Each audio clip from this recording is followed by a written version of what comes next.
இன்று கிரைம் சார்ந்த ஒரு செய்திதான். ஒரு தாய் அலறி அடித்துக்கொண்டு காவல் நிலையத்திற்கு ஓடி வருகிறார். ஓடி வந்து அலறியபடி காவல்துறை அதிகாரியிடம் குறிப்பிடுகின்றார், நேற்று பள்ளிக்கூடத்திற்கு சென்ற மகன் இன்று வரை வரவில்லை. நான் பல இடங்களில் தேடிவிட்டேன், அவனை கண்டுபிடிக்க முடியவில்லை. எனக்கு தெரிந்த உறவினர்கள், நண்பர்கள் என அனைவர் வீடுகளிலும் விசாரித்து விட்டேன். என் மகன் திரும்பி வரவில்லை.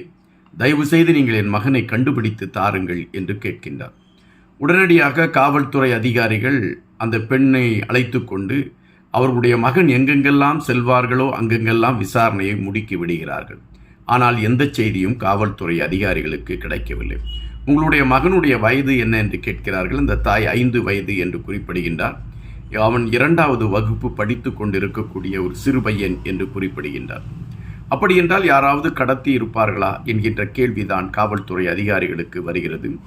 அப்பொழுது அந்த பகுதியிலே வந்த ஒருவர், நான் காட்டு வழியாக வருகிறேன், அங்கு ஒரு சூட்கேஸ் இருக்கின்றது, அந்த சூட்கேஸில் இருந்து இரத்தம் கசிந்து கொண்டு இருக்கிறது என்று காவல்துறை அதிகாரிகளிடம் குறிப்பிடுகின்றார்.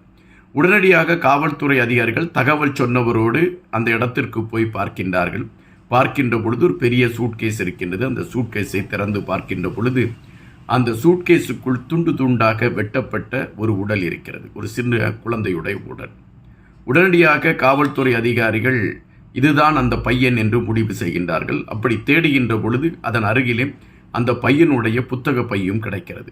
உடனடியாக தாயை அழைக்கின்றார்கள். இது உங்களுடைய மகன்தானா என்று அடையாளம் காட்டச் சொல்கின்றார்கள். தாய் அடையாளம் காட்டுகின்றார்.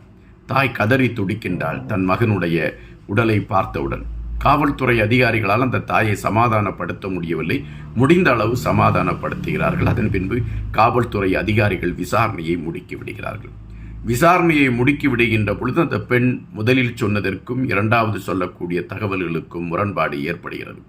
எனவே அந்த தாயை காவல்துறை அதிகாரிகள் தங்கள் வளையத்திற்குள் எடுத்து விசாரிக்கின்றார்கள். விசாரிக்கின்ற பொழுது தன் மகனை, அந்த தாயை கொன்றதை ஒத்துக்கொள்கின்றார். பள்ளிக்கூடத்திலிருந்து வீட்டுக்கு திரும்பி வந்த மகனுக்கு அழகாக சோறூட்டுகிறார். மகனுக்கு சந்தோஷமாக பல கதைகளை சொல்கிறார். சொல்லிவிட்டு அந்த மகனை கழுத்தை அறுத்து துண்டு துண்டாக வெட்டி அந்த பெட்டியில் வைத்து அவனை அந்த காட்டுப்பகுதியில் கொண்டு போய் வீசி விடுகிறார். எதற்காக இந்த தாய் இதை செய்தாள் என்றால், தன்னுடைய கணவன் தன்னை விட்டு பிரிந்து சென்று விட்டான், இன்னொருவோடு செல்ல வேண்டும் என்ற முடிவை அந்த தாய் எடுக்கின்றார். அதற்கு மகன் தடையாக இருப்பான் என்பதற்காக இப்படி ஒரு கொடூரத்தை செய்திருக்கிறார். இது அஸ்ஸாம் மாநிலத்தில் குவஹாத்தி என்கின்ற பகுதியில் நடைபெற்றிருக்கிறது. அந்த தாயுடைய பெயர் தியாலி. இறந்து போன அந்த குழந்தையின் பெயர் மிருனா மொய் என்பதாக